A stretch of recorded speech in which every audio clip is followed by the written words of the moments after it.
সহজ ভাষায় স্বাস্থ্য টিপসের জন্য এখনই সাবস্ক্রাইব করুন ডক্টর ম্যাডাম। প্যানক্রিয়েটাইটিস ধরা পড়ার পর অনেক মানুষের জীবনে খাবার নিয়ে ভয় ঢুকে যায়। আগে যেসব খাবার খুব স্বাভাবিক ছিল সেগুলো হঠাৎ করেই ভয়ের কারণ হয়ে দাঁড়ায়। একটা প্রশ্ন বারবার মাথায় আসে, এটা খেলে আবার ব্যথা হবে না তো? আপনি যদি নিজে প্যানক্রিয়েটাইটিসে ভুগে থাকেন বা আপনার পরিবারের কেউ ভুগে থাকেন তাহলে এই ভয়টা খুব বাস্তব। কিন্তু খাবার শত্রু হয়? সঠিক খাবারই আসলে আপনার প্যানক্রিয়াসকে ভালো হতে সাহায্য করে। আজ আমরা খুব সহজ ভাষায় জানব কি খাবেন, কি খাবেন না আর কিভাবে খাবেন, ছোট ছোট উদাহরণ দিয়ে। এই স্ক্রিপ্টটি লেখা ও পর্যালোচনা করেছেন doctor Shreyasi Chatterjee, MRCP UK, medicine specialist, diabetes ও হরমোন বিশেষজ্ঞ। তথ্য নেওয়া হয়েছে Mayo clinic, Cleveland clinic, NHS UK এবং অন্যান্য বিশ্বস্ত মেডিকেল সূত্র থেকে।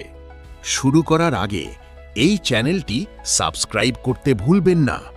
এখানে সহজ ভাষায় বিজ্ঞান ভিত্তিক ডাক্তারের পর্যালোচিত স্বাস্থ্য বিষয়ক ভিডিও দেওয়া হয়, যা আপনাকে প্রতিদিন আপনার শরীরকে আরও ভালোভাবে বুঝতে সাহায্য করবে। এখন বোঝা যাক খাবার এত গুরুত্বপূর্ণ কেন। আপনার প্যানক্রিয়াস দুইটা কাজ করে। 1. শরীরের রক্তের শর্করা নিয়ন্ত্রণে সাহায্য করে। 2. খাবার হজম করার জন্য প্রয়োজনীয় রস বা এনজাইম ছাড়ে। যখন প্যানক্রিয়াসে ফোলা আর জ্বালা হয় তখন তাকে বলা হয় প্যানক্রিয়াটাইটিস। ফোলা প্যানক্রিয়াস খুব সংবেদনশীল হয়। যত বেশি কাজ করতে হয় তত বেশি ব্যথা বাড়ে। ধরা যাক রাহুলের কথা। রাহুলের বয়স ৪৫। একবার তীব্র প্যানক্রিয়াটাইটিস হয়ে হাসপাতালে ভর্তি হয়েছিল। ব্যথা কমার পর সে বাড়ি ফিরে ভেবেছিল সব ঠিক হয়ে গেছে। কিন্তু একদিন তেলে ভাজা খাবার খাওয়ার কয়েক ঘন্টার মধ্যেই আবার ব্যথা শুরু হয়। কারণ তেল চর্বিযুক্ত খাবার প্যানক্রিয়াসকে খুব বেশি কাজ করতে বাধ্য করে। তাহলে কি খাবেন? প্রথমে প্রোটিনের কথা বলি। চর্বি কম এমন প্রোটিন সবচেয়ে নিরাপদ।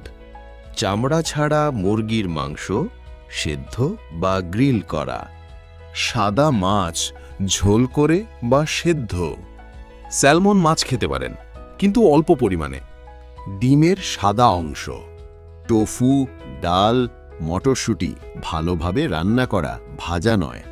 এই খাবারগুলো শরীরকে শক্তি দেয় কিন্তু প্যানক্রিয়াসকে চাপ দেয় না। এরপর আসি ভাত আর শর্করা জাতীয় খাবারে। ভাত, রুটি, পাউরুটি, ওটস, পাস্তা এগুলো সহজে হজম হয়। ব্যথা কমার পর প্রথমে সাদা ভাত বা পাউরুটি দিয়ে শুরু করা ভালো। পরে শরীর ঠিক হলে ধীরে ধীরে ব্রাউন রাইস বা আটা রুটি খাওয়া যায়।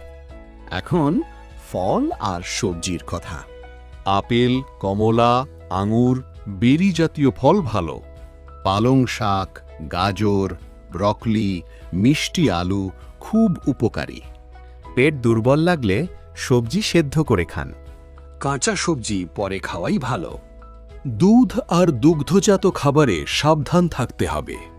স্কিম মিল্ক বা ফ্যাটবিহীন দুধ, ফ্যাটবিহীন দই, লো ফ্যাট চিজ অল্প পরিমাণে।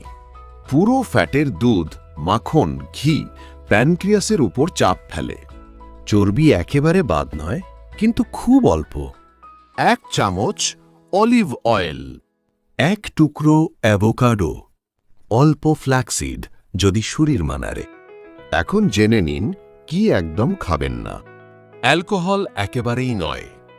অল্প খেলেও আবার সমস্যা শুরু হতে পারে। প্যানক্রিয়াটাইটিসে অ্যালকোহল নিরাপদ নয়। তেলে ভাজা খাবার এড়িয়ে চলুন। ফ্রেঞ্চ ফ্রাই, ডোনাট, চিপস, লাল মাংস, বেকন, সসেজ, কলিজা এসব খাবেন না। ফুল ফ্যাট দুধ, ঘি, মাখন, ক্রিমও নয়। মিষ্টি খাবার, কেক, পেস্ট্রি, ঠান্ডা পানীয় এগুলো সমস্যা বাড়ায়। এখন আসি কিভাবে খাবেন। দিনে 3 বার বড় খাবার না খেয়ে 5 থেকে 6 বার অল্প অল্প করে খান।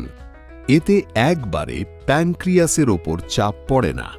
সারাদিনে অল্প অল্প করে জল পান করুন। খুব বেশি সমস্যা হলে ডাক্তার সাময়িকভাবে পাতলা খাবার বা তরল ডায়েট দিতে পারেন। এটা শুধু ডাক্তারের পরামর্শে। রান্নার পদ্ধতি খুব গুরুত্বপূর্ণ। সেদ্ধ, গ্রিল, বেক বা স্টিম করে রান্না করুন। ভাজা একেবারেই নয়। অনেক সময় দীর্ঘদিনের প্যানক্রিয়েটাইটিসে শরীর ঠিকমতো ভিটামিন শোষণ করতে পারে না।